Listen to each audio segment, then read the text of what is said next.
Hi అండి, welcome to our channel. ఈరోజు మనము డెకాయిట్ మూవీ గురించి కొన్ని విషయాలు మాట్లాడుకుందాం. టాలీవుడ్లో మినిమం గ్యారంటీ హీరోగా పేరు తెచ్చుకున్న అడవిశేషు వరుసగా 6 విజయాల తర్వాత నటించిన సినిమా డెకాయిట్. పాన్ ఇండియా గుర్తింపు పొందిన మృణాల్ ఠాకూర్ తోడవడంతో ఈ సినిమాపై భారీ అంచనాలు అయితే నెలకొన్నాయి. మరి ఈ జోడీ బాక్సాఫీస్ దగ్గర ఎలాంటి మ్యూజిక్ చేసిందో చూద్దాం. ఒకప్పుడు ఒక సాధారణ వ్యక్తి, అతని జీవితంలో ఒకే ఒక ప్రపంచం. ఇద్దరూ గాఢంగా ప్రేమించుకుంటారు, ప్రేమలోనే జీవిస్తారు. కానీ ఒకరోజు ఆమె అతన్ని వదిలి వెళ్ళిపోతుంది. అతనికి అది ద్రోహంలా అనిపిస్తుంది. అదే అతని జీవితాన్ని మార్చేస్తుంది కూడా. కోపంతో, బాధతో ఒక డేంజరస్ డకాయిట్గా మారిపోతాడు. సంవత్సరాల తర్వాత అతను తిరిగి వస్తాడు. ఈసారి అయితే ప్రేమ కోసం కాదు, ప్రతీకారం కోసం. ఆమెను టార్గెట్ చేస్తాడు. ఆమెను మెంటల్గా బ్రేక్ చేయాలని చూస్తాడు. కానీ ప్రతిసారి ఆమెను చూసినప్పుడు అతని హృదయం అడుగుతుంది, ఇంకా ఆమెని ప్రేమిస్తున్నావా అని. ఇక్కడే కథ అసలు మలుపు తిరుగుతుంది. అసలు నిజం బయటపడుతుంది. ఆమె ద్రోహం వెనుక కూడా ఒక కారణం ఉందని తెలుస్తుంది. అది వినగానే అతని కోపం కరిగిపోతుంది. ఇప్పుడు అతని ముందు ఒకే ఒక ప్రశ్న: ప్రతీకారం తీసుకోవాలా లేక ప్రేమను కాపాడాలా అని. చివరికి ప్రేమ గెలుస్తుందా లేక ద్వేషం గెలుస్తుందా అని మనం చూడాలి. ఇది కేవలం ఒక యాక్షన్ స్టోరీ అయితే కాదు. ఇది మనసు, భావోద్వేగాల మధ్య జరిగే యుద్ధం. ఇక కథలోకి వెళ్తే, హరిదాస్ అంటే అడవిశేషు ఓ హత్య కేసులో 13 ఏళ్ళు జైలు శిక్ష అనుభవించి పోలీసుల కళ్ళు కప్పి పారిపోతాడు. అతనికి దుబాయ్ వెళ్ళాలంటే 60 లక్షల రూపాయలు అవసరం.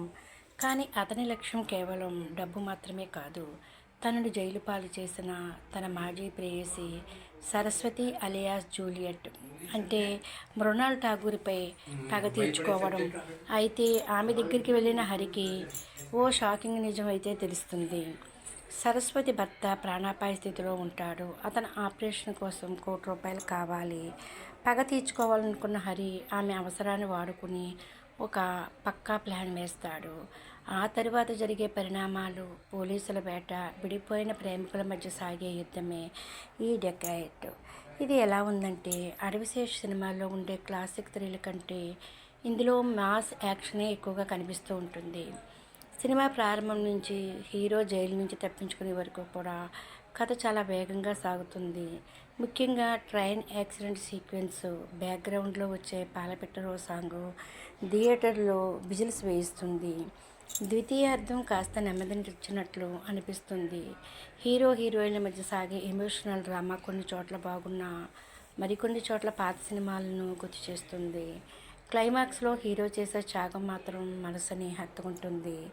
ఇక నటీనటుల ప్రతిభ అయితే, హరిదాస్ పాత్రలో అడవిశేష్ తన బాడీ లాంగ్వేజ్ని పూర్తిగా మార్చేశారు. మదనపల్లి యాసలో ఆయన చెప్పిన డైలాగు, యాక్షన్ సీన్స్లో ఆయన చూపిన పౌరుషం అద్భుతం. ఇక జూలియట్గా మృణాల్ తన నటనతో మరొకసారి ఆకట్టుకుంది. క్లిష్టమైన భావోద్వేగాలను కళ్ళతోనే పండించింది. సిఐ స్వామిగా అనురాగ్ కశ్యప్ తనదైన క్రూరత్వాన్ని చూపించగా, ప్రకాష్ రాజ్, అతుల్ కులకర్ణి తమ పాత్రలకు పూర్తి న్యాయం చేశారు. ఇక ఈ సినిమాకి ప్లస్ పాయింట్స్ ఏంటంటే, అడవిశేష్, మృణాల్ పర్ఫార్మెన్స్లు ఈ సినిమాకి పెద్ద ప్లస్ పాయింట్గా నిలిచింది. ఇద్దరూ తమ మార్క్ యాక్టింగ్తో అదరగొట్టారు.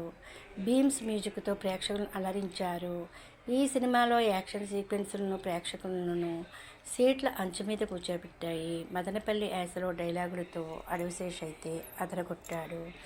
చివరిగా డెకాయిట్ పాత కథ అయిన శేష్ తన యాక్షన్ స్క్రీన్ ప్లేలతో ప్రేక్షకులను మెప్పించాడు. మాస్ ఎంటర్టైనర్స్ ఇష్టపడే వారికి ఇది మంచి చాయిస్.